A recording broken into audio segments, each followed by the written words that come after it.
perceptions and how to shape the future of what our practice, our profession, and our roles look like. So I would like to begin by introducing one of an amazing pharmacist that I have recently met, who is my co-moderator and speaker today with us today. Hiba is a Ontario, Canada registered pharmacist. What I think is really notable is that she has over 20 years of experience and is the expert in neurological disorders, particularly migraines and migraine clinics, and really making patients' treatment accessible. So creating meaningful change in that practice space. Some notable things to highlight about her is she is the winner of the 2023 Innovation in Pharmacy Award from the Canadian Foundation of Pharmacy for her work on migraine in Canada. And she has multiple publications surrounding this work and the impact of the services that she provides to her patients. She's featured in many other publications. She founded her own business, The Migraine Pharmacist, again, supporting those individuals living with migraines in Canada and around the world, and I can attest to that. And she is the first pharmacist and Canadian to attain a master's degree in headache disorders from the University of Copenhagen.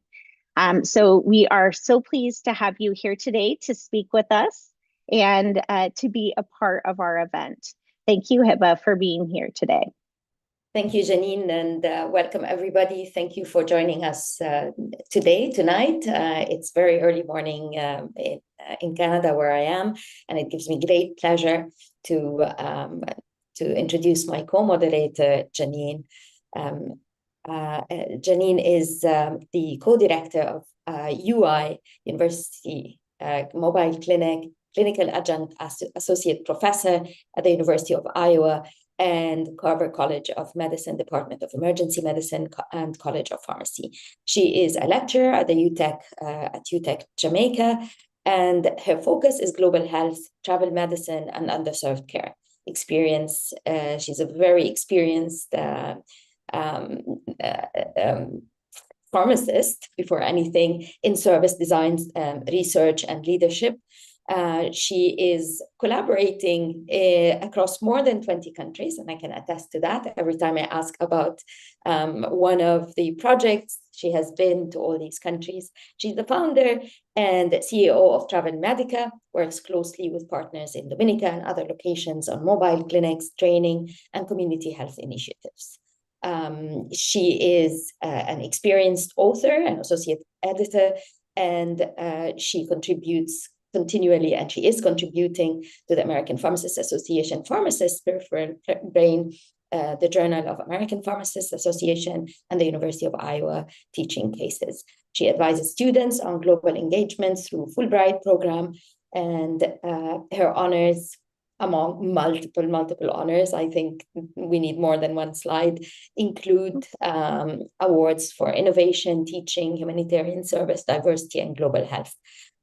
She is currently on the FIP academic section, executive council, and she's representative for the FIP UNESCO UniTwin Center for Excellence, and she's a member of the ACPE International Commission for Accreditation. I'm going to say, if we're going to talk about advocacy, I haven't met anybody who is more suited to talk advocacy and to advance pharmacists as Janine is. Thank you for having us today, Janine, and we're looking forward to this event, and welcome everybody again. Well, we are thankful to have you here and all of you who are attending our presentation today. As we begin, we just want to give you a couple of reminders, because I know these are some frequent questions that we see that come up throughout the webinar process. First, if you had a colleague who wanted to join us today, but they couldn't, or it was too early or too late, no worries. This webinar is being recorded and live streamed on YouTube. So you can find this presentation later. And if you want to go back to it or share it with others, we encourage you to do that. If you need help locating the webinar and the slides, there is also a place on events.fip.org where you can find the slides and other digital events as well. Throughout our session today, you might want to ask questions. There are going to be some specific times that we're going to ask you to put things in the chat. For example, right now, if you want to put in the chat where you're joining us from, we'd love to see just who's here with us and all of the wonderful perspectives and pharmacists that we have with us today. So you can put that in the chat to test it out and say hi to everybody. Specific questions you can put in a question and answer box as well. Throughout the presentation, there will be a few times that we'll give you a question and we'll ask you to comment on that as the speaker is speaking. We hope that this makes our presentation more interactive, allows you to share your thoughts more as we go through today's session. If you have feedback from today's webinar, again, please provide that feedback for us. The link or the contact information to do so is on the slide here. And if you are attending today's webinar as a FIP non-member, the webinars are just one of the many benefits of FIP that you can have.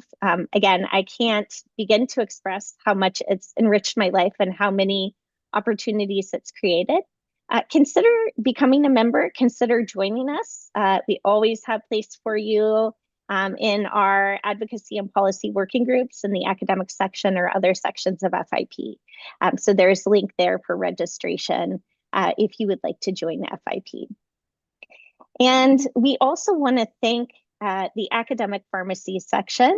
I am one of the members of the academic pharmacy section EXCO, but all individuals who are here today have interactions or roles with the academic pharmacy section, and this is part of our monthly webinar series.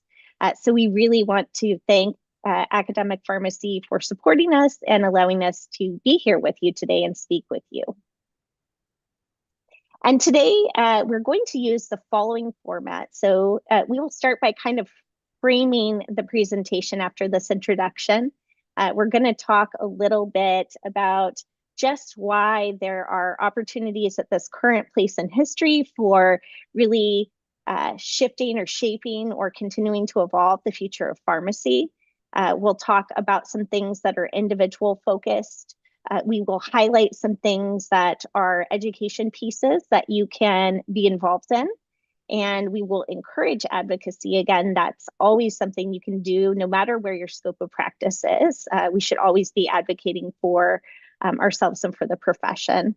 We'll talk about examples of policies or other supportive resources to use to help get things done.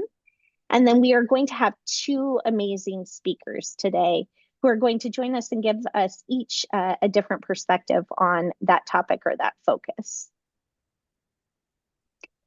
Neba, do you want to kind of introduce today's learning objectives for us and kind of tell us what we're going to try to achieve as we're here? Yes, thank you, Janine. I'm going to go over learning objectives, but before we start that, we'll just say that the best advocates for pharmacists are pharmacists themselves. You being here is testament to how much we want to be able to advocate for ourselves, for our profession, and for our patients' right to access to services that we do provide. So our session will cover the following. First, identify key pharmacist-driven global system and education level disruptions shaping the future of pharmacy, describe the emerging pharmacist roles in advocacy, policy, and global health leadership, and recognize any opportunities and all opportunities that exist to educate and advocate for and influence policy and pharmacy's professional scope of local, national, and international levels. Apply advocacy-focused strategies to advance workforce development, education, and patient-centered care. And most important for this session, we want you to walk away with actionable things that you can take action on and next steps that you can take for engagement in policy advocacy efforts in response to global and system changes that are impacting pharmacy and healthcare. please walk away with something that you can apply in your practice. And wherever you are, I can see we have people from all over the world. We can all do something in our own environment, our own circle of influence. Thank you. I really believe that's possible. And again, please let us know things that you would like to see as well, especially as it relates to advocacy, policy, and global influence. So we're talking about this change to pharmacy, and why have we chosen this over all of the topics that we could choose? It is because we are, as you know, in a time of rapid and sustained transformation in health systems, and we know that we're all seeing challenges with workforce shortages that change how we do the things that we do in our practice, or what is sustainable to do and get done. We are seeing demographic shifts and different pharmacists involved in different spaces and places. We are going through that constant digital health innovation and evolution. Just today, I learned, I think, 3 new things as we were preparing for today's webinar. So there's constant growth and learning opportunities, and that creates practice changes and practice components. We have climate-related health pressures. We have that challenge with just getting our patients access to the care that they need, and inequity in allowing that access for different patients. And what this fundamentally results in is changes that will impact how care is delivered and how we define our professional roles. So Hiba, as you see this, is there anything that I missed from that list of things that are really causing this shift, or this need to discuss this a little bit more? I'm going to say that we are now more active, and we're taking an active role in trying to change the narrative about around pharmacist roles and what needs to be done. We are educated, we are capable, and we are very much equipped with skills that are underutilized, and we see the failures in our systems. And I think that's something that we can build on to start with. We are capable, we are educated, and we are willing to do more in our communities. So that's what I would add. But obviously, this is today's event, and this is what has led us to have our amazing presenters today and our guests today. Well, you are right. We do have 2 fantastic practitioners who I've really joined even as we've put together this talk, learning more about their experiences and their visions. I think these webinars and these talks, these shining examples are really important. I always leave feeling inspired to do something when I see somebody else who is so passionate, or is capable, or has gotten the things done that I hope to do in my own practice.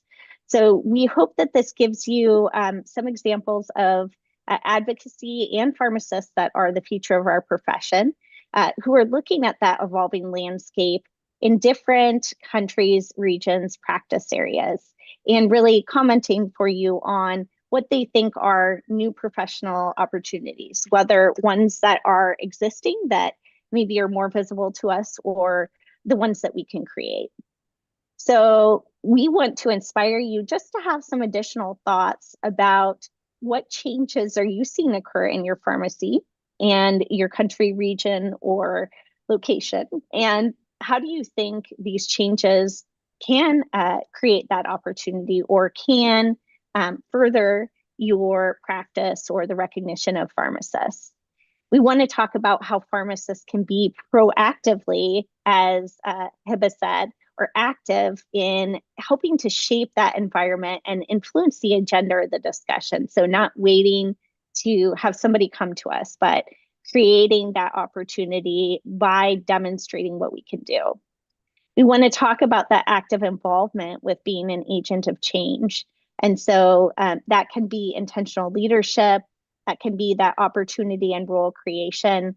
Hiba just gave you an amazing example of empowerment. Again, empower ourselves to be involved in these efforts to make a difference in the world and our profession. and to shape what pharmacy is for the future. We want to make sure that our voices continue to shape what our future holds and not allowing others to just shape that for us.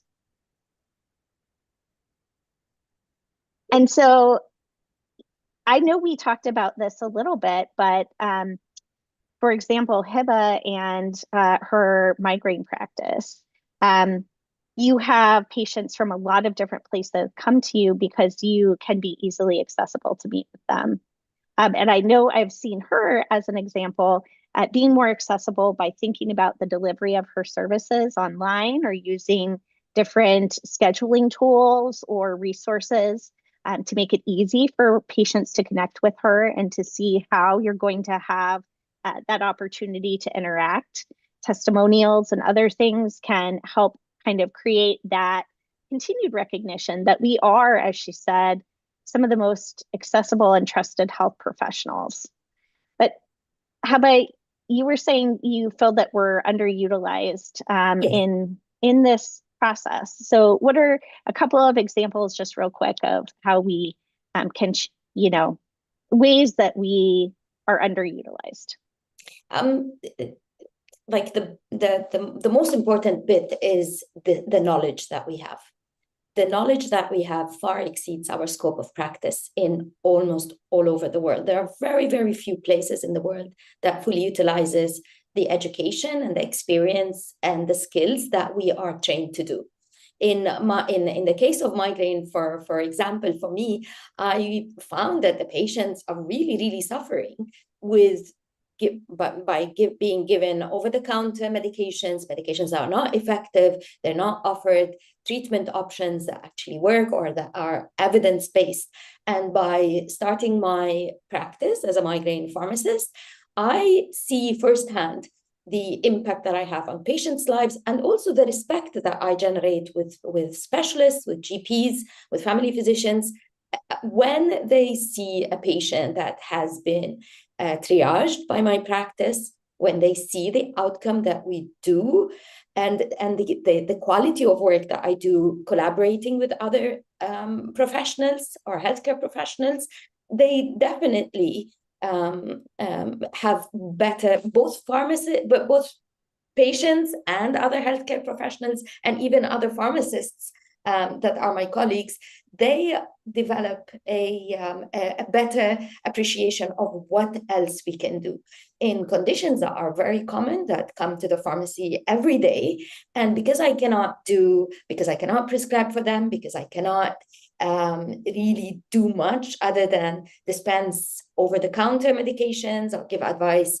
over the counter. But once we start to think of what else can we do, how can we advocate for patients, how can we apply the knowledge that we have and evidence-based medicine, then you see the outcomes. You see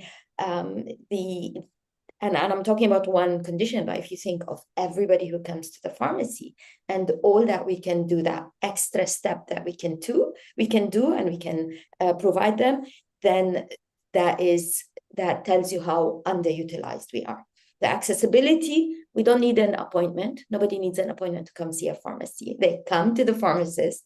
We are open beyond working hours of most family practices and clinics. We are also providing advice at no cost most of the time. They just ask us and we give them professional, evidence-based clinical advice that is valid and that is very relevant to their condition. I can talk about underutilization for 2 days, but I have 2 amazing pharmacists who are going to tell us how we can go ahead change and that. Yeah.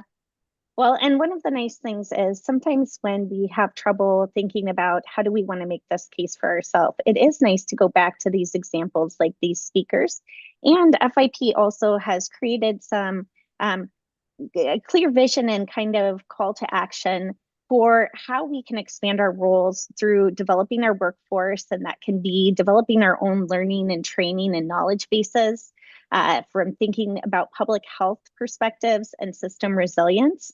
And so if you look at these goals, For example, I went to some of the thoughts with advancing integrative services, with suggesting some collaborative practice agreements with Mobile Clinic the other day. So this helps me to say, this is how this all fits together and is going to help shape what we can do and what we can provide and how accessible services are to the patient. So it is a nice way to give that image or that voice or that summary to other individuals as you're looking at it. As you look at this and the sustainable development goals and other things like that, you'll notice that there are many things that are common threads or themes that we're talking about here today. And again, each of these can be important to you or something that you can look into a little bit more to think about how that will impact that future. So as we conclude our introduction and context, we are going to talk about some examples of places where these pharmacists today have reframed the conversation from what pharmacists do and just kind of narrating that to what can we do, and really creating an evidence or a visible evidence that demonstrates that there is a demand and there is opportunities. There's enough space at the table for providing healthcare.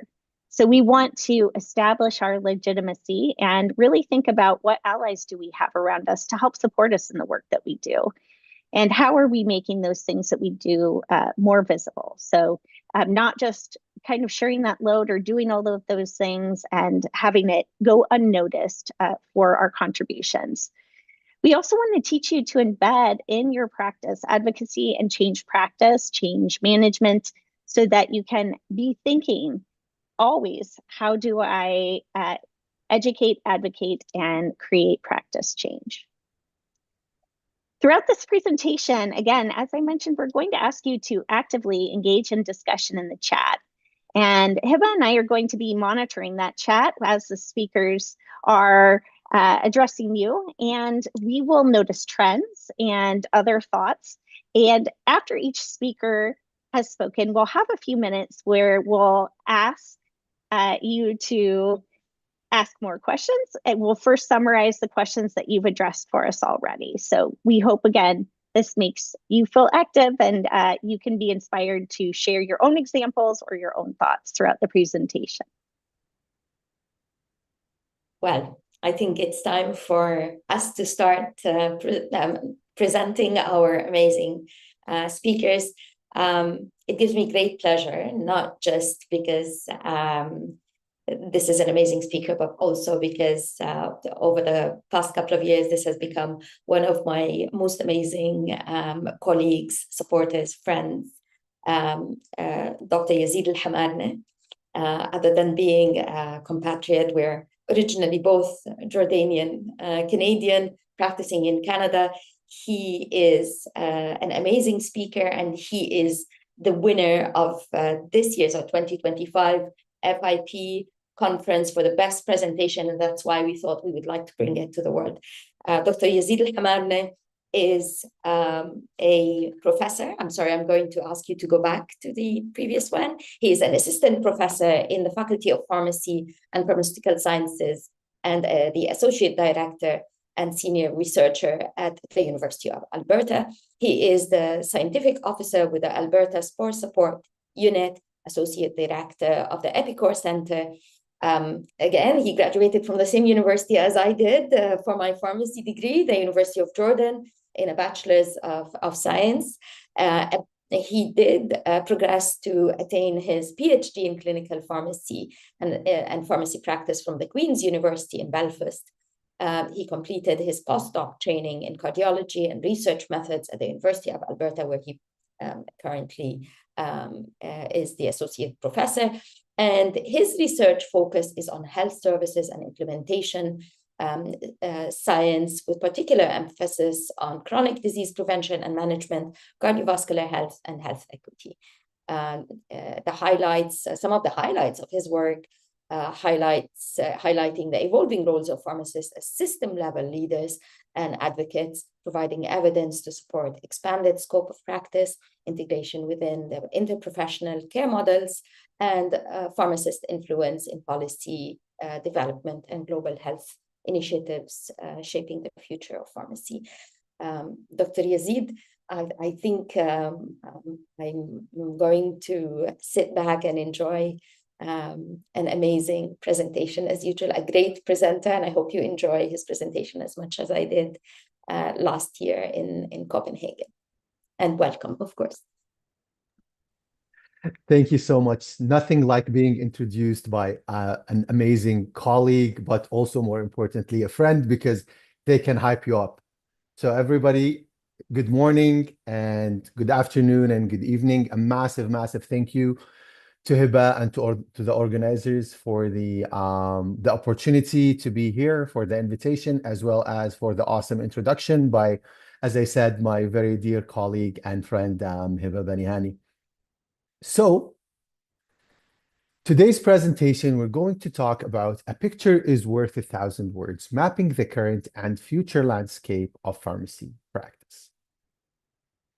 So before I start, I have no conflicts of interest to declare, but Hiba and Janine said, if you guys really enjoyed the presentation, they're going to smile at me at the end and maybe say thank you in 2 or 3 different languages. So I'm counting on you for that, and we'll see how that goes. So, how many times have you heard this term? A picture is worth 1,000 words.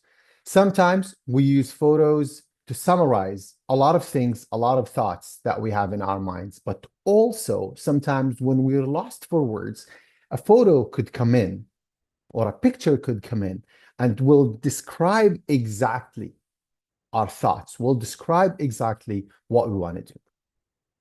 Let's go through an example. So, if you look at the photo here, or if you look at the picture, you will see the Eiffel Tower. Some of you might say, oh yeah, that's a lovely photo of Paris, France. Another person might look at it and you'll be like, oh, that's the River Seine, right? And then all of these nice river boats are going through the river and giving people different tours at different times. Somebody might also notice that it's such a lovely day, blue skies, the sun is shining, and so on. So if you look at this, there's so many things that we could see out of this photo. To everybody, this photo could mean something different, but we have a common thread in terms of this is being the Eiffel Tower, this is being Paris in France, and you could see the River Seine as well as the riverboats. So let's try to apply this on pharmacy. So usually in presentations, people will tell you to put your phones away, but I'm going to do the exact opposite. So what I want you to do is I want you to get your phone out and go into any search engine that you use and search the word pharmacist. Okay? And then what you will get is a photo like this. A pharmacist smiling with their arms crossed, and behind them there is a wall usually filled with medicines, and medications would be the best case scenario. Sometimes there are like shampoos and cosmetics, etc. So if you search this on any search engine online, that is probably the most common photo that you will see. Thank you, Janine, for your help. I appreciate that. So some of you might look at me and say, Yazid, okay, really, you're using the search engines online? Things have moved forward and everybody's using AI now. So I went on while I was prepping for this presentation and I said, okay, AI, if I'm looking for a typical photo of a pharmacist, what would that look like? And these were the photos that came out through AI. And as you know, AI is usually working with what is being fed to whatever artificial intelligence program that we use. And I said, okay, cool. So we're getting the same exact thing that we got online through the traditional search engines. And I was like, okay, AI, this is what a pharmacist look like. What does a clinical pharmacist look like? And that's what AI gave me. So it took away the smile and it gave the pharmacist glasses. But pretty much we're still looking at the same theme and the same thing. So while I was doing this, I was having so much fun, to be honest with you. So I decided, because I'm a massive, massive, massive football fan, and any presentation that I do, I try to introduce a little bit of football, a little bit of sports. So the person that we see here is Cristiano Ronaldo. You know, as I said, I'm a big football fan. He is one of the best football players in history. He has amazing numbers. He broke so many different records. And I was like, okay. And then also on social media, he is the most followed sports person, maybe the most followed person, period. So I said, okay, if Cristiano Ronaldo was a pharmacist, what would he look using AI? And this is what he looked like. So because he's Cristiano Ronaldo, AI gave him a stethoscope. And then if you look at the name tag, it says also Dr. Ronaldo. So we got a little bit extra special treatment. But all of that to say that whenever we go into any search engine, be it AI or traditional ones, the stereotypical photo of a pharmacist is somebody who is standing in front of a wall of medications or wall of cosmetics, shampoos, etc. So one of the things that our team decided to do is to dig a little deeper and look into pharmacist image during the COVID-19 pandemic, because there was a lot of changes into the scope of practice across the world. And we wanted to see what was the impact of that on pharmacist image. How do pharmacists see themselves? And this paper actually has been published in the Research in Social and Administrative Pharmacy. And for those who are interested in reading the paper, there is this QR code that you can scan, and it will take you directly to the paper. So I'm going to give you a few findings from the paper. So in this particular paper, what we decided to do, we used a method that is called photo voice. And that method was used in order to get deeper understanding of frontline pharmacists' lived experiences of the COVID-19 pandemic and its impact on their roles and professional identity, what they do and who they are as a pharmacist. We used photo voice because it is a visual research method that uses participant-generated photographs to articulate their experience. This approach allowed us to explore the subjectivity of professional identity from pharmacists' lived experience. We really did not want to use the traditional methods, the likes of interviews or questionnaires and so on, because all of this work has already been done in the past. And, we've been getting consistent results in terms of pharmacist image. So we wanted to go use a different direction. And that's why we decided to use photo voice. The pharmacists, the participants, were asked to provide 3 to 5 photos that reflected how they see themselves as pharmacists and what they do as pharmacists. Here are the findings in terms of the themes. So we had a theme of information, public health, medication management, and leadership. And I'm going to share a few photos that were submitted by the pharmacists. So this photo right here, under the theme information, you will see a pharmacist. And this is a very interesting one, because what this pharmacist told us is that she said that every day during the COVID-19 pandemic, she would have her phone in front of her, checking social media and seeing what kind of myths are going on. And then she will have her computer where she can actually go and look up the truth and ways to bust these myths, because it was guaranteed that somebody's going to show up at the pharmacy and say one of these myths, and she wanted to be ready and prepared for that.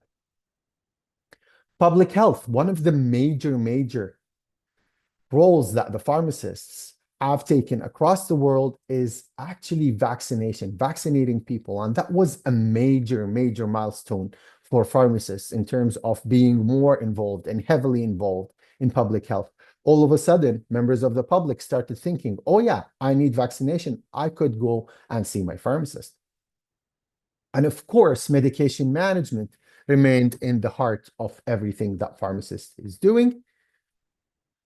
Very importantly, also leadership came along, because pharmacists took a big leadership role for their team as well as for the communities that they were representing and serving. A lot of roles, sometimes pharmacists will go into the pharmacy, and then 2 or 3 hours later, in a news announcement, something will be made, and then a new role will come in, and the pharmacist will be at work, and they actually wouldn't know. So a member of the public will show up and tell the pharmacist, oh yeah, this has changed, I need you to do that. And then the pharmacist amazingly adapted to all of these things. So the findings told us that the pharmacists felt that the pandemic made them more visible to the public. As I said, members of the public started thinking certain services, public health, other healthcare services, and they started thinking pharmacists. They also felt valued as a trusted resource and a safe haven for ongoing healthcare. It was also highlighted how participants demonstrated clinical courage and led their communities by, as I said, adapting their roles and using their autonomy to fulfill their community needs and needs. They did not shy away from whatever the community actually needed. On the contrary, on the other hand, they decided, no, we are going to go on the front line, and this is what we're going to do. So that really showed the world what pharmacists are capable of. What can we do when we are giving the appropriate roles and the things that we can do? Hiba and Janine, in the introduction, they both talked about being underutilized. And then probably one of the few professions that we had a little bit of a silver lining with the COVID, with having more roles and more things to do and increasing the level of utilization, showing the world again what we're capable of and what we can do for our communities, for the patients in general. So that was during the COVID-19 pandemic. After the COVID-19 pandemic, our colleagues from Denmark did a very similar study, in collaboration with us, did a very similar study to the study that we did during COVID. And they went to Danish pharmacists and they said, hey, tell us in photos, what do you do as a pharmacist? And as you can see here, after showing the world exactly what we're capable of, taking on more roles and showing the world that, yes, we can do it, you can see in these photos that things have gone back to the stereotype. You can see smiling pharmacists. Here, actually, there's wall of cosmetics, wall of medication, pharmacists arranging cosmetics and medications. And here, there's even a robot doing the filling, which is not even a pharmacist, showing that some of these things could be done by robots or could be done by other colleagues at the pharmacy. So once we gained that bigger picture, the world knew what we're capable of. In a way, we are regressing back to the stereotype that the world used to see us as. And then I said, okay, I want to look at the photos that are being put out online on World Pharmacist Day, the day where pharmacists are allowed to brag about everything that they can do. This is the day the world celebrates the profession of pharmacy, or a day where we can put things out to the world and say, yes, we can do this, we can do that, we can do public health, we can provide clinical services, we can do this, that, and the other. Again, I did a simple search, and you can see World Pharmacist Day. There's a pharmacist, and then there's a bag that's full of medications. World Pharmacist Day. The purpose of World Pharmacist Day is to encourage activities that promote and advocate for the role of the pharmacist in improving health in every corner of the world. What's in the background? Capsules. Here again, but now they opened the capsule just for good measures. World Pharmacist Day. Who is the best pharmacist? Bunch of medications. And probably my favorite photo of the day is a pharmacist giving us a little bit of a smile, but then the whole world revolves around medications and medication dispensing. So, even though modern pharmacy practice revolves around patient care, so accessing, prescribing, monitoring, and education, we are still being portrayed in an image that suggests our roles still heavily centered around drug distribution. Members of the public, healthcare policymakers, and other healthcare providers still see us as drug distributors. And I'm going to share a story with you that occurred to me. So whenever I was doing my PhD, I was doing some interviews with different stakeholders across the UK. And somebody shared something with me that still rings in my ears until this very day. That pharmacist or pharmacy leader actually said that his dad told him that as long as the pharmacist is standing behind the till and saying that will be 1059, that will be 656, they will never be seen as professionals. And he gave me an example. He said, you know, if you go and see a dentist, or if you go and see a physician, or even if you go and see a lawyer, they will give you the professional service, but there will be no monetary exchange. They will say, okay, that will be it. And then you will go and deal with somebody else who will tell you that will cost you $200, $300, $500, $600, or whatever the amount may be. But there is no monetary exchange with somebody who's a professional. So as long as the pharmacist is standing behind the till and saying that will be this much, that will be 1095, then we will never be seen as professional. I was told this probably 15 years ago, and it is still ringing in my ear until this very day, because I still totally believe it, but yet it continues to happen. So all of this to say, we have an image problem. Pharmacy, we have an image problem. So I've been talking about the negatives for the start, but how can we change that? It all starts with you. Starts with the individual pharmacist. So how can we change it? So the images and the language that we use matter. They truly, truly, truly matter. We need to use images that are representative of modern pharmacy practice, which revolve around patient care in any of the communications that we use, in any of our lectures, in anything that we do that comes out of us. We need to show the professional images of pharmacy. We also need to advocate for the use of such images by your institution, local and national regulatory and advocacy bodies. I will share another story with you. I was involved with a study, and it was, different healthcare providers, and my mentor and I were the only pharmacists there. And it was really big, looking into pharmacists' role in eradicating hepatitis C in the province that I am in Canada, Alberta. And then, they were developing a pitch. We were working all on a pitch together and just highlighting the role of the pharmacist, what can the pharmacist do? And then on the presentation, when we looked at the slides, they had a photo of the pharmacist doing this. Cross-armed, smiling with a wall of medication. And my mentor and I looked at each other and we said, over our dead bodies, this is going in.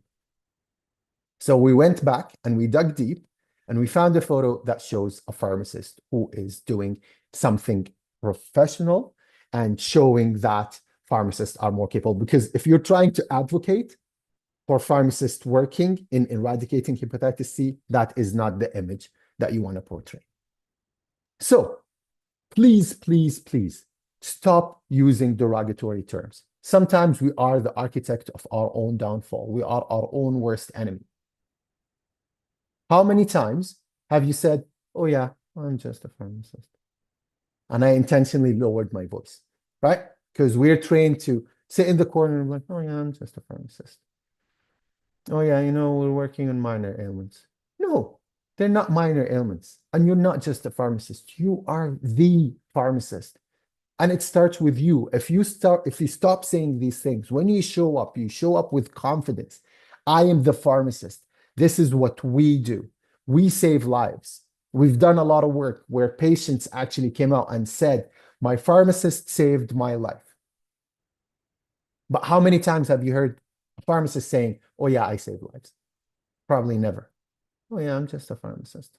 Oh yeah, this, that, and the other. No, we gotta own it. And it starts with us. It starts from within. And we gotta stop doing this to ourselves. Because when we use these terms, when we say, oh, I'm just a pharmacist, Or, oh, I work in minor ailments. We can never, ever go into the major leagues. And we can never, ever be considered for anything that is more substantial. They'll be like, oh, yeah, you go, you handle the minor things. Okay? And I'm really interested in your thoughts on this. So this is something that I saw at one of the pharmacies last week. And I wanted to share it with you. I wanted to share it in the presentation. And I'm really interested in your thoughts about what this banner looks like. How do you feel about this? Is this something that is serving pharmacy, or is it something that's hindering, or you don't really have much of an opinion on that? I'm going to give you a minute just to look at it, and then we can share the thoughts at the end of the presentation. Okay?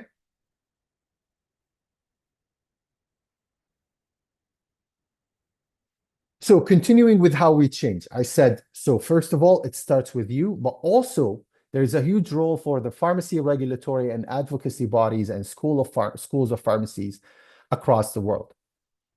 All of these need to use images that are representative of modern pharmacy practice in their websites and in any communications. So you can even pull up your phone right now and look at your own advocacy body, look at your own regulatory body and see what kind of images they are using.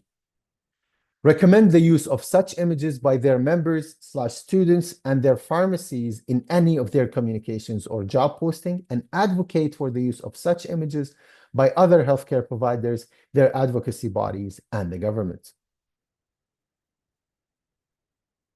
And then pharmacy journals, same thing. Do not publish any communications that does not use the modern pharmacy practice images, and recommend the use of such images by their potential authors. So, I've been talking about all of these things, but I also showed you that when you search on traditional search engines or on AI, you're still continuing to get the traditional stereotypical photo pharmacy. So where can you go to get something a little different, something like this, or something like that, or even something like this? So our team actually took it upon ourselves to do that. So we have created an image bank that we called Images of Pharmacy Practice that is royalty-free and that is available online for everybody to use. The only thing we ask is to acknowledge that you used this bank of images. And here's a QR code that you can click and it will take you straight right to that particular image bank. And then as you can see, it is grouped in different conditions. You can see the cover photo. And once you click on it, you can say, okay, pharmacist care in diabetes, pharmacist care in this, that, and the other, to show that pharmacists are way more than this and a wall of medication or a wall of cosmetics behind us. And with that, I am going to say thank you so very much for listening. And here are my email and all my different socials. If you would like to, get in touch with me, I'll be more than happy to connect and have a further chat. Thank you so much for listening. And I'm going to pause here, pass it back to Janine and Hiba. And I would like to hear your thoughts about the photo that I just shared. Hiba, over to you. Thank you, Yazid. And I can see some questions, but what we're going to do, because we have two speakers, so questions for Dr. Yazid, we're going to have them addressed to him now. So if you have a question, please put it in the Q&A. I see there is one that is general, but if you have something for Dr. Yazid, please put it now in the Q&A so that we can pose your question to Dr. Yazid. I think I have one question because I know I've seen your previous presentation, but this one is a little bit different. So my question for you is, how do you see the interest in pharmacists wanting to change the image that they have now in media and in communities and in the healthcare system? I put that photo in the presentation, the one that I said after you can change, right? And I'm really interested in people's thoughts, but in my mind, and I don't want to give ideas to anybody because, as I said, I'm interested in everybody's thoughts. That if we continue, so there is an appetite to change. Everybody, when you talk to everybody, who's like, oh yeah, we're underutilized. We need to be seen as this. We need to be seen as that. But this is not going to fall on your lap. You need to be the one doing all of these things. No one's going to come and say, hey, come on in. I'm going to open the door for you.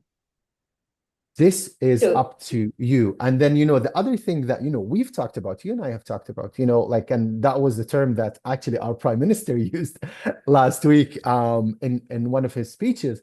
He said, if you're not at the table, you are on the menu. true. So And we've seen this. We've seen this even in Canada. exactly. Me and you have seen it in live examples. You can tell us what happened in Alberta possibly a couple of weeks Yes, ago or exactly. recently. So after everything happened, right? Like after the whole world knew what pharmacists are capable of doing, a few months ago, then the government decided, you know what? After everything that pharmacists did through COVID and the vaccination and the number of vaccines that they provided to people, they said now you cannot provide vaccines, COVID vaccines at the pharmacy. You have to go into public. Really. And then what pharmacy and pharmacists everybody did? We complained on social media and we expressed our real deep disappointment in this. And that was it. Right? Yeah. Instead of, showing power. I know we're kind people at heart, absolutely. And you need to be a special kind of person to be a pharmacist. You need to be compassionate and you need to care about people. But at some stage, you got to show some power. You got to show some unity where you'll be like, you know what? Okay, you want to take this away from us? Let's close all pharmacies between 9 and 10 a.m., all the pharmacies in the province, and show people, leadership, not opinion leaders, but decision makers, what we're capable of. And then they will learn their lesson. Because if we continue doing these things, no one will ever give us a seat at the table. So you got to force yourself in. And then you see the photo that I posted, says, oh, you have minor health condition? Yes, Oh, we're yeah. going to go And then, because some people did answer your. yes. I'm really interested because, I'm like hashtag rant, but we're just going to give it a second and then we're going to go on. Let's leave the rant until you hear what Yeah. everybody's saying. Everybody, like even I, while you were talking, I have done this exercise before, but I'm back. Janine, would you like to come back to this conversation? I know that you were Yeah, here talking about. well, we were saying that we tried searching specific pharmacy services that we were doing. So we searched pharmacist images in migraine and looked at what some of the things were that came up. I searched pharmacist and mobile clinic. And I was saying that some of the ones that I feel most proud of are the ones that actually are me doing something active when people take those. So I wanted to empower everybody to, if you see somebody doing something, take a picture of them, share it with them. Again, share it to kind of create this a little bit differently as something easy that we can all do as we're here. And Yazid, I know one of the things that I had the opportunity to do that really helped me was there was a journalism training or a training in public speaking. And now probably my horrible video where I scrunch my face up is going to have some more views. But do you think that there are resources like that that can give us some like media training or other things like that to think about how do we create these different images? Yes, there are so many opportunities that, you could go and you could find, and that would be extremely helpful. But, again, I go back to it all starts with you because what happened is that the whole world saw what pharmacists are capable of. They've seen the breadth of services, the breadth of things that we can do. And we created and generated so much momentum. What we don't want is we don't want things to regress back to where it was, go back to the stereotypical image. That's A. B, more often than not, we all have social media, you know, LinkedIn, if you're like on the professional side, but also there's like Instagram, Facebook, TikTok, YouTube, whatever. All of these things are being seen by members of the public. So to your point, Janine, if you see somebody who's doing an awesome thing, or if you are yourself, because that's the other thing that pharmacists are not. We're not braggers, right? No. While other healthcare providers will just go and say, oh, yeah, you know, I saved this many people. Wow, I am saving the world. But pharmacists, no. But if you did something really well, or if you're providing an awesome service, or you saw somebody who's providing an awesome service, we have like the migraine pharmacist here. Tell the people, tell the world through whatever socials you have certain following. People will see that and people will share. So, oh yeah, really? Pharmacist is capable of doing this? And then if you did an extra media training, then you will be able to even put it in a better way, package it in a better way and say this, that, and the other. But the thing that I really, really dislike is that, you know, like sometimes we do it to ourselves, is that, you know, we don't tell the world what we're capable of. And then the world is stuck with whatever they see online. Or the other thing, it's just only bad news stories make news. Like no pharmacist saving lives is going on the news. But if the pharmacist missed a prescription or something bad happened, that would be just kind of like first page on the biggest paper that will go online. You know, news will be like, and we saw this pharmacist after we empowered them. They will forget the 99.9% of the awesomeness and they will focus on the 0.01. But again, it's our chance. It's our time. We created the momentum and we want to continue to ride the momentum. We don't want to stop. And there is a question in the Q&A saying there's so many different branches of pharmacy and practice.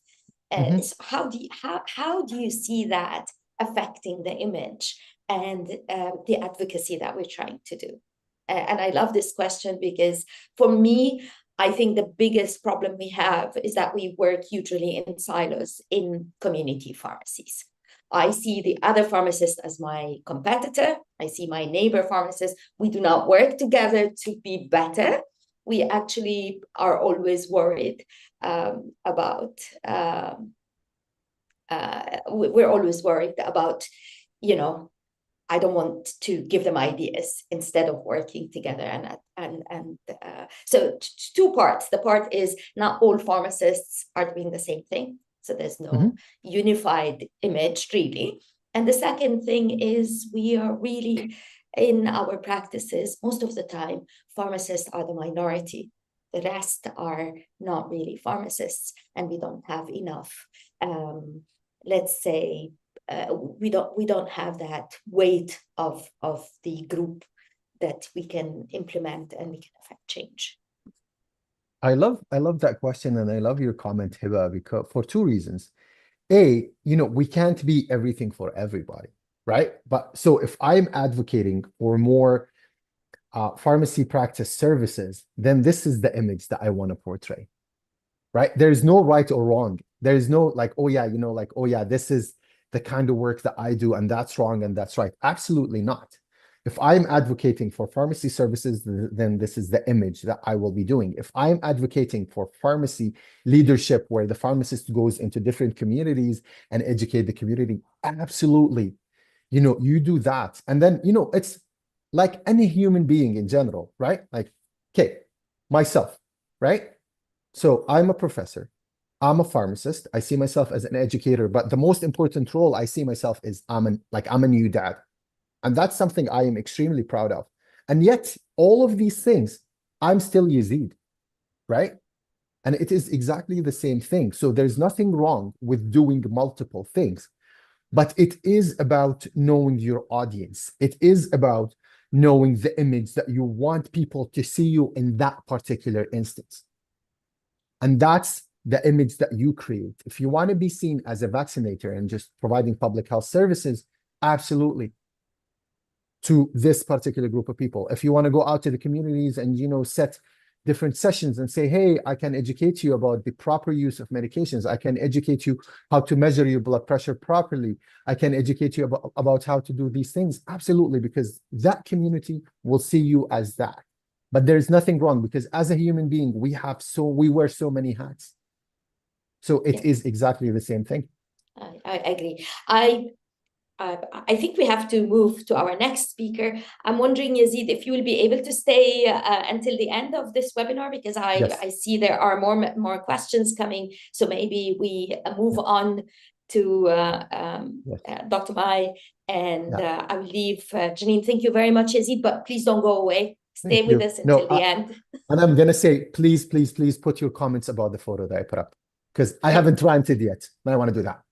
But I will also start a LinkedIn conversation or a LinkedIn post after this and encourage you all to go over there. And maybe, Yazid, you can share that image there so we can kind of continue this discussion of what this sparked from our conversation today. So it is my pleasure to transition to kind of some of the really positive additional images, and a great image of pharmacy, in my opinion, of Professor Mai, who joins us today from Malaysia. He is a passionate researcher and pharmacist involved with uncovering the origin of cell in cancer to improve patients' clinical diagnosis. He has postdoctorate certificate in clinical medicine from a university in China. He has a Doctor of Philosophy or PhD in medicinal chemistry, drug discovery, cancer biology from IMU University. You can see he is this prolific publisher and has numerous articles that have a substantial impact in peer-reviewed journals. And also he is actively involved with our communications and collaborations working group for the academic pharmacy section. When I think of service, I think of Mai. You can see his numerous roles in his professional societies that he will talk about today. And in FIP, you can see he really is helping to shape this conversation of what the profession of pharmacy will be. And he has been recognized in some ways with the FIP Early Career in Pharmaceutical Science Recognition Award in 2023, the Rising Star Award in 2019, and his work speaks for himself as well as a substantial and significant achievement. It is my pleasure anytime I get to speak with him, and I am so excited to introduce you to today's speaker, Professor Mai. Thanks, Jennings, and good morning, good afternoon, and good evening to everyone for joining today's course. Actually, I quite enjoy the session by Yazid just now about the pictures. And one thing that actually struck me a lot is actually about if you don't put yourself into the table, you actually put it on the meal. That is actually very true. So I'm going to zoom into that perspective on a little bit things that we do in these Southeast Asians and the Malaysias and the Western Pacific, and some of the experience that I have related to pharmacy advocacy and related to how we actually drive the global health impact. And obviously, because I'm from Malaysia and Southeast Asia, I will use some of the example from this particular region. But I'm actually quite amazed that today we have the participants from all around the world. Perhaps I would also like to hear from your thoughts that maybe you can start thinking about one atypical things that you usually do as a pharmacist that is not usually recognized as normal things that pharmacists are doing. So perhaps if you can just drop your comment, your thoughts in the comments. What are the things that you do that you don't think is typically a pharmacist or usually do? And I will come back to these particular questions why I asked you to do that towards the end of the conversations for my presentation. So I just want to let you know, in addition to the FIP hat that I'm wearing, I'm currently also the Young Scientist network of the Academy Science Malaysia's. And what happened is in Malaysia's, when we say young, it's actually 45 years old. It's unlike the FIP definition of young. For us, is 45 years old. And for us, we are part of the Academy Science Malaysia, where in which that we mean all the sciences in Malaysia are under one body called the Academy Science Malaysia. And I currently lead the whole network. If you look at the slides a bit careful, you realize that I'm actually have to mitigate and also find and lead the whole team, from engineers, from social sciences, from health sciences, from agriculture, biodiversity, blue economic. So people from all around the different regions. And a lot of the time, among the pharmacists that in this network, there's quite a few of us, but we never thought about there's one day there will be a chance that is actually sitting as a pharmacist. So it caught me a bit surprised when I actually take over this role. And now I'm going to tell you a little bit what is the things that we are doing, and then why I think pharmacists should never limit ourselves by saying that, okay, we only focus on pharmaceutical care, but we actually have bigger role to play, like what I can do in the network. So the network is actually coming from across of 300 over people that from all around the disciplines.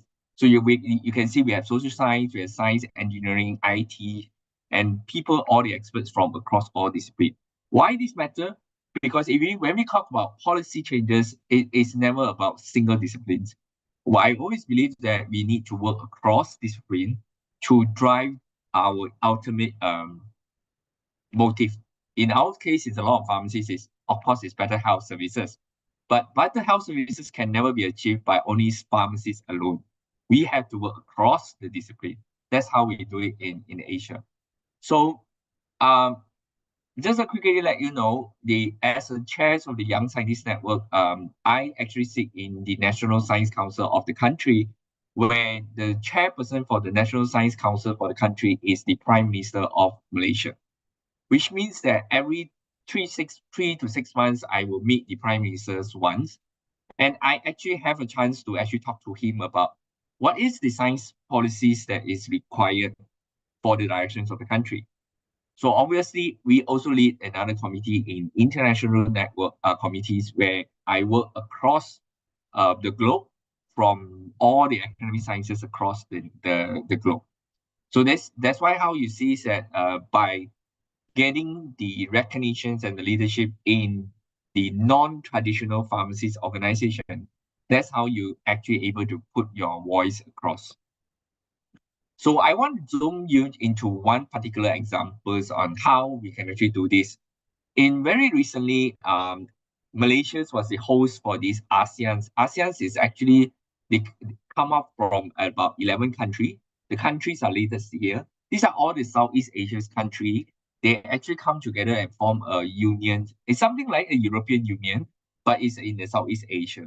So Malaysia was the host for this ASEAN's meeting this year, and we actually launched this ASEAN Foresight. Why I talk about this ASEAN Foresight is because in the past, we know there's a lot of issues and challenges that we face in this region, but there isn't a collective voice for us to work on things together. So one of the things why people focus on ASEAN's, the regions that in Southeast Asia, if you look at it, it is actually an aging populations, where by 2050, we are looking at about 128.7 million of population. And youth is actually a big chunk of the whole ASEAN's populations. And what more fascinating is these whole populations are in a mobility kind of dynamics, which means that people are usually don't stay in one country. And there's more reasons that all the ASEAN countries need to actually work together. And one of the first take-home message that you can take from me is, if you realize that this report that we generated from this ASEAN Foresight is actually taken into account for all the relevant stakeholders, all the ministry, all the target audience, and number of focus groups that we conducted. So if you want to drive policy, the first take-home message that I have for you is you must actually engage the right stakeholder. So how do we find the right stakeholder? You first have to actually deep dive into what is the issues and the ideas that you want to drive. So in our cases is we want to find a harmonious way for the ASEANs, all the countries to actually work together and to drive a common missions to solve the issues that are related to ASEAN. So that's why these particular reports were triangulated, not just only highlighting what are the health challenges, but we also deep dive into political related issues, economic stabilities, corruptions, and even what are the things that drive poverty and also integrity related issues. So this report is very, very long and very extensive, but I wanted to drive you to certain things that you can see. So eventually, this kind of powerful report will actually drive directions for change. So we look at institutional stewardship, we talk about interaction, integrity, infrastructure, internationalization, incentive, intellectual capacities, and infrastructures. So this is how the ASEAN positions ourselves to actually move these directions together. And if you look carefully, it is actually brought down to 10 focus directions. You have to focus on the population demographic, the health demographic. This is where pharmacists plays an important role, because if you deep dive into this particular angle, you realize that communicable diseases, where all these vaccinations and all these things are playing a very important role. Non-communicable diseases like all these diabetes, cancers, cardiovascular diseases, these are the ones that pharmacists have very tremendous roles in playing. So, of course, we can't do it alone. We have to drive together with all our medical fraternities and other allied health sciences. But if you look at it, if we just drive the communicable diseases and non-communicable diseases, you realize that the big chunk of the questions will be coming down to affordability, access to healthcare, and expenditure will be the biggest problem. In most of the country in Asia, we always have the issues of out of the pocket expenditure. Who is going to pay for the healthcare? Who is paying the diagnostics? Who is paying for the treatment? And patient usually would default most of the treatment because of they can't afford for the medication. So when we derive plans for change, we have to also take into consideration the economic burdens and the social impacts that come together. So that's why I say that when it comes to policy advocacy, for pharmacists to actually drive changes, we have to look into holistically.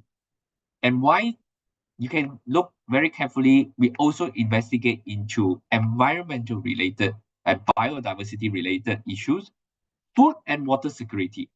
In many, many countries, you realize that even food, supply of food and the nutrition and the safe, it is also an issue. It's not just about talking about you have the right medications given to the right AI tools to help the patients to monitor the treatment. But on top of that, we have to take care about their food, their water, their hygiene, and also the living conditions they are in. Of course, the other matters are also access to energy, because energy related to storage of food, energy related to access to information and AI.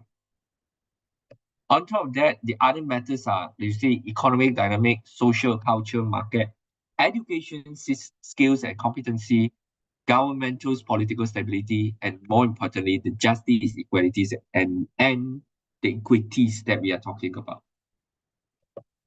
So very quickly, I want to just let you know, this is some of the result of the report. That's why I say when if you want to drive the holistics of the pharmaceutical care, my personal belief is we need to drive the whole economic transformation as well. And we need to deep dive into localize each of our recommendations, because every country, every city, every village, every province will be different, because they have other confounding factors that may actually shine them from getting the right access to medicine. So in this particular foresight report, one thing is very fantastic when we work with economics, they actually come up with this kind of stimulation model. So very quickly, I just let you know that the stimulation model tells us that if we don't do anything, we will be in the quadrants of misplaced confidence, which what it means by we think that we are good enough, we don't do anything, and eventually we will get deteriorated in that particular quadrant. If we continue doing what we are good at, but we don't do anything on what we are not so good at, we will fall into the have and have not quadrant. What it means, right? What you are doing good will continue to be staying there, but one day what you are doing good will eventually drop into the spill out of control, which means that things that you used to be doing good, if you neglected it, it will become a problem that coming to you. So eventually, the economic models that actually drive the whole holistic chain will definitely be the collective prospective model.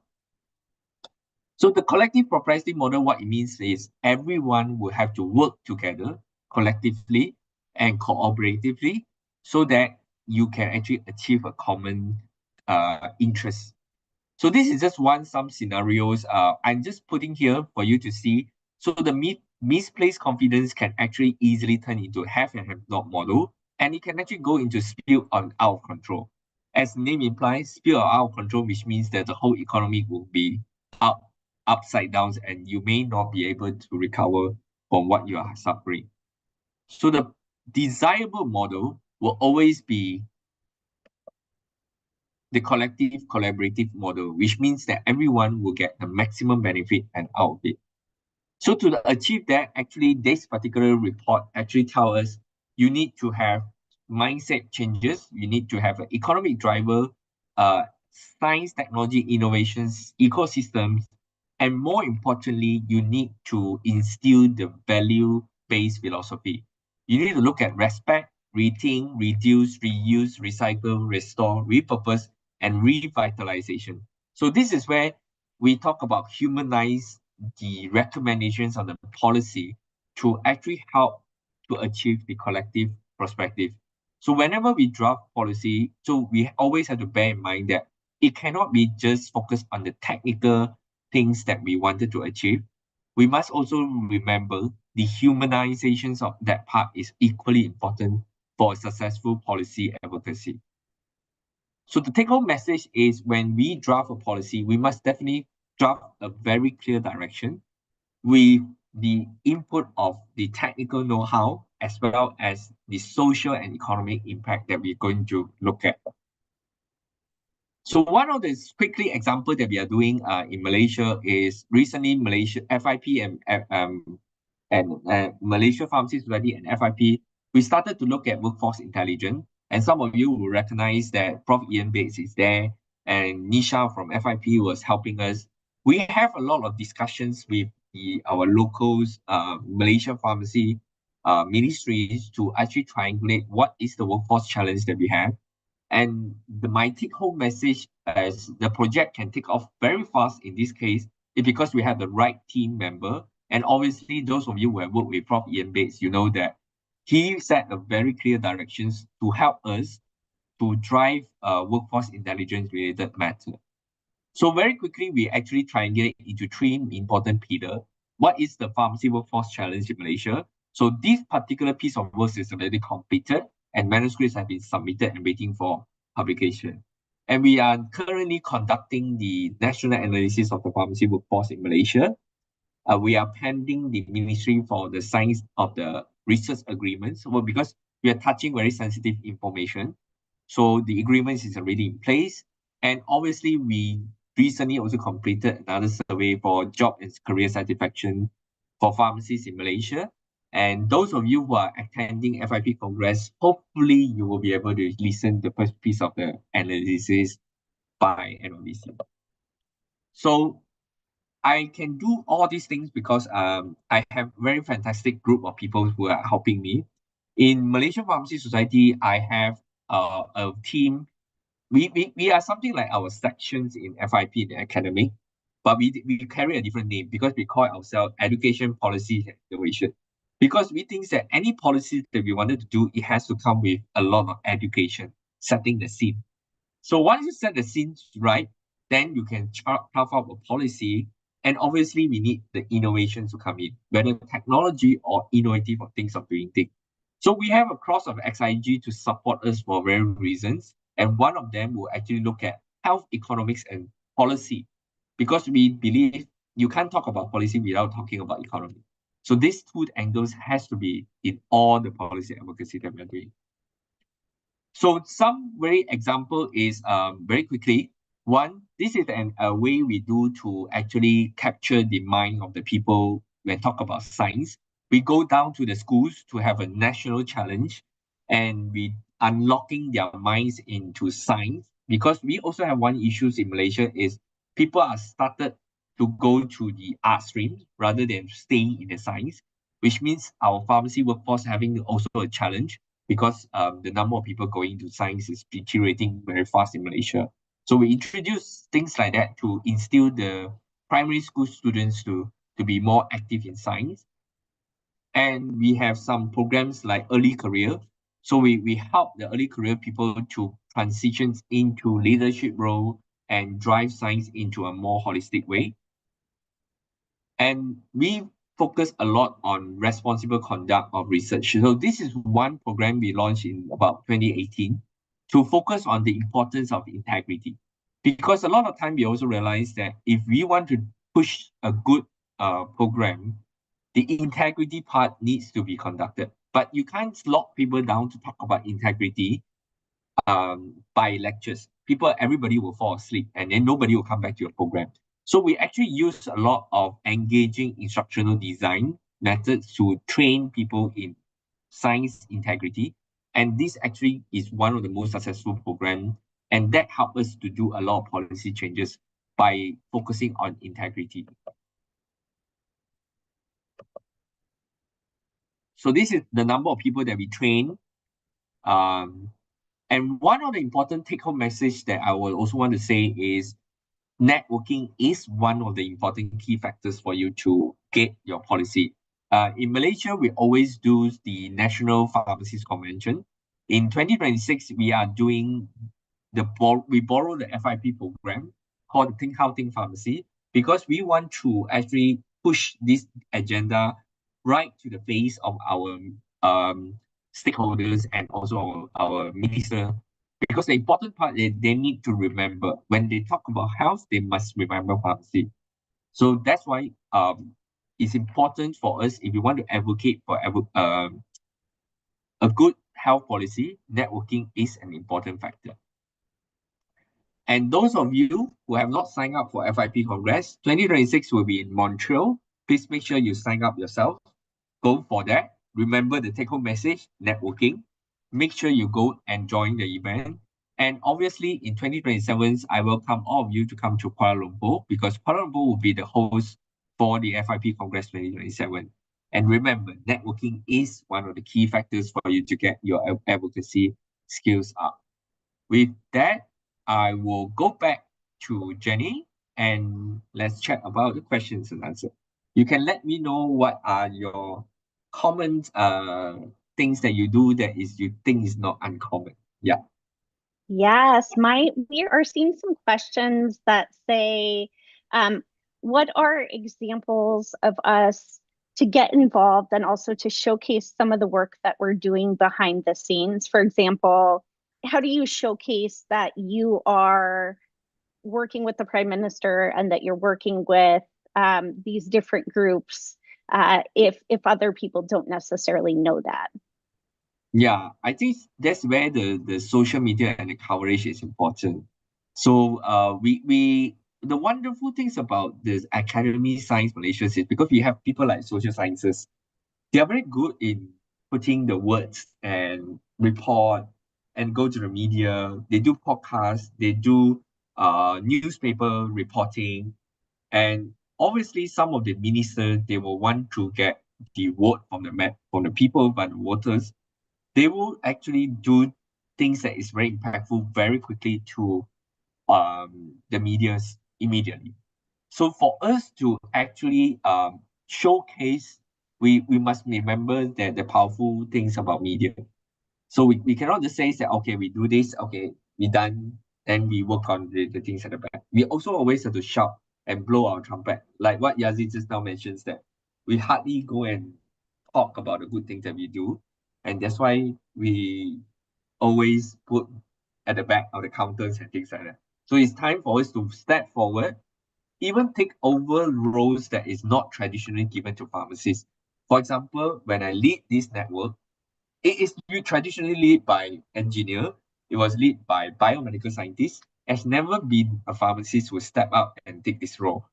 And my pharmacist colleague were also shocked that you actually dare to take this, because it's not easy to collect scientists from across all disciplines.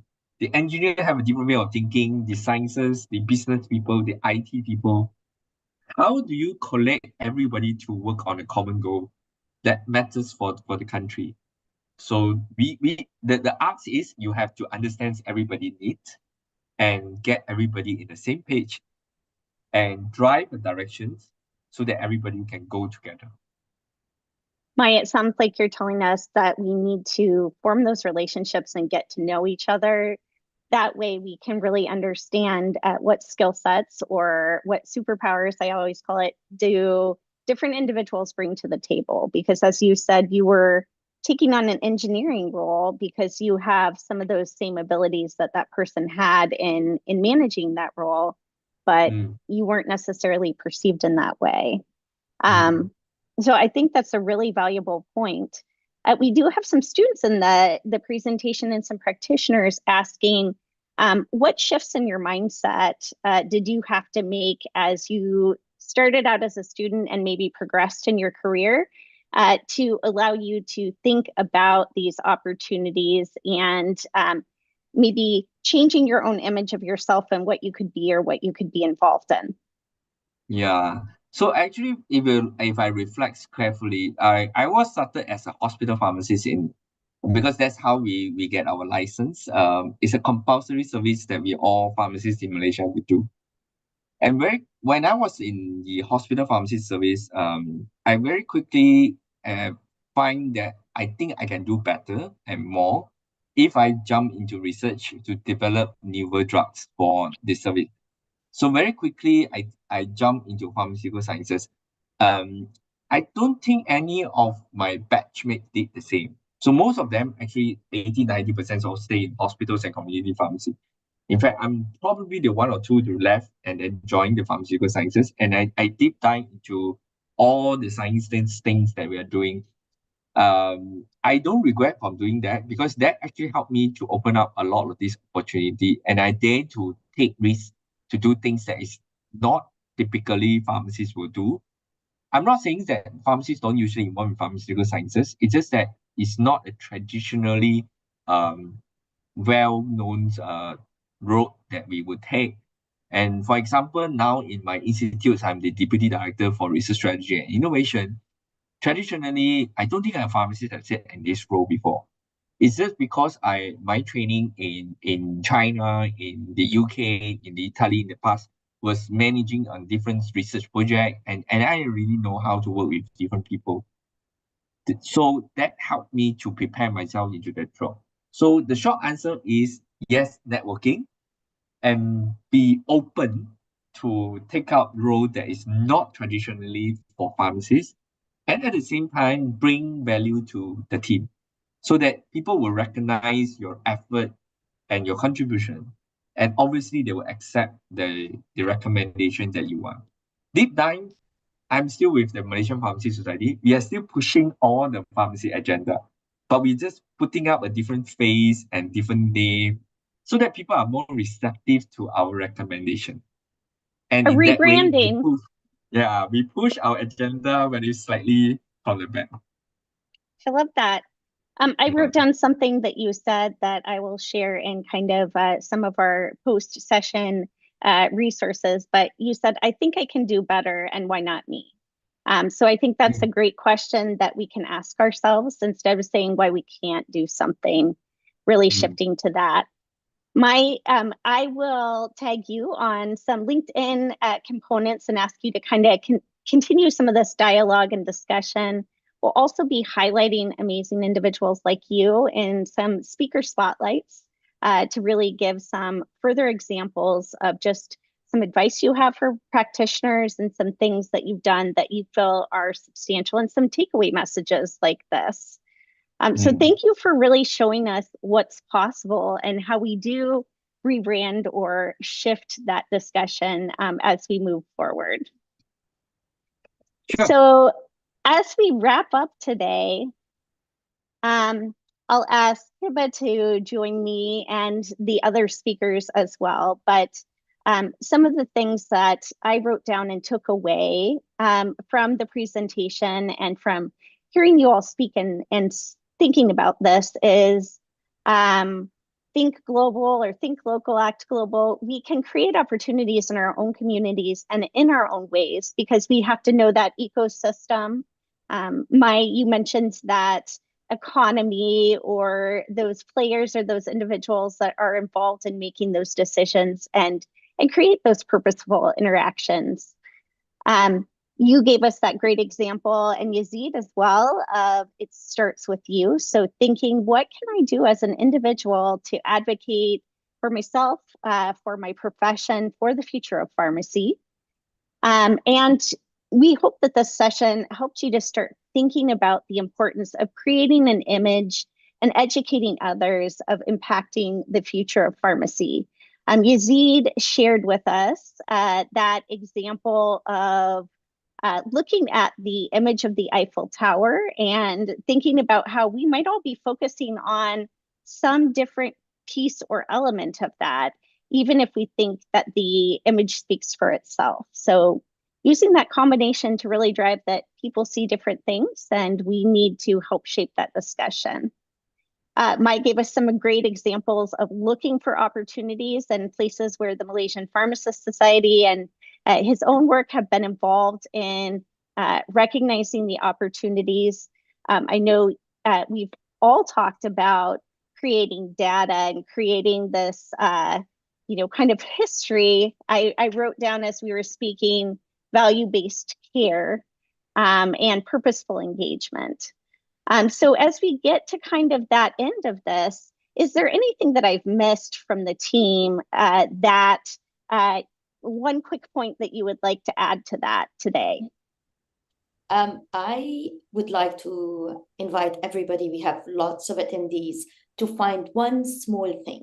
We don't want to change the world, one small thing that you feel would make a difference in the image that you portray in your community. So for me, from Yazid's talk, when I saw it a couple of months ago or a few months ago in Copenhagen, I stopped going to the till when I have assistants. Their job is to take care of everything that doesn't need a pharmacist.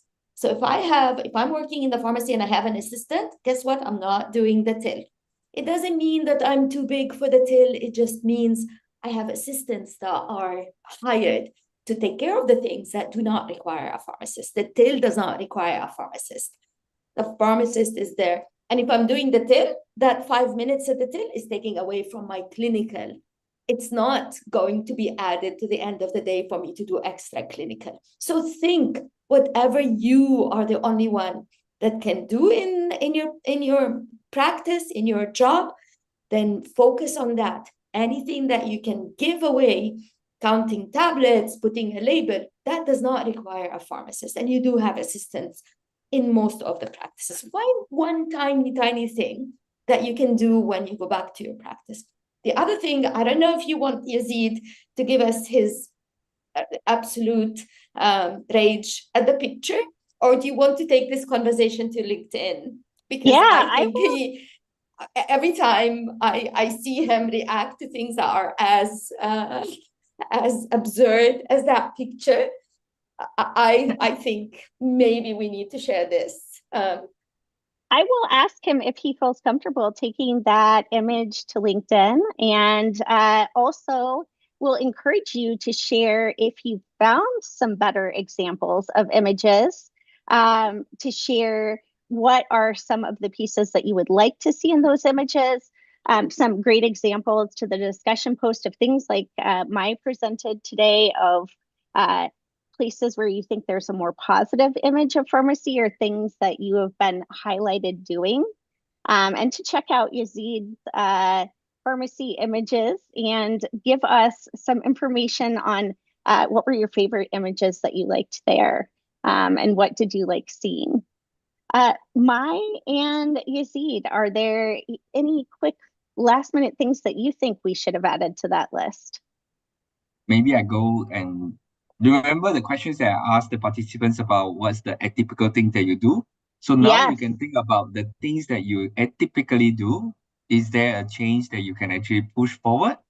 So that will be the starting point. You can do a change. That's What all is from the me. change? Okay. Yeah. And I will add that to our questions that we ask you all on LinkedIn as well. Yazid, what about you? What is your last thing that you think that we are missing, or we could add to that? I would say the last thing is don't wait for others to do it for you. There's something that needs to be done. Go do it yourself. You go open the door. And then I love the image that you put, Janine and Hiba, at the start where somebody is actually bringing their own chair. That should be you, right? There's something that needs to be done and it's not being done. You carry your chair, you open the door, you do what needs to be done. Because if you don't do it, no one else will do it for you.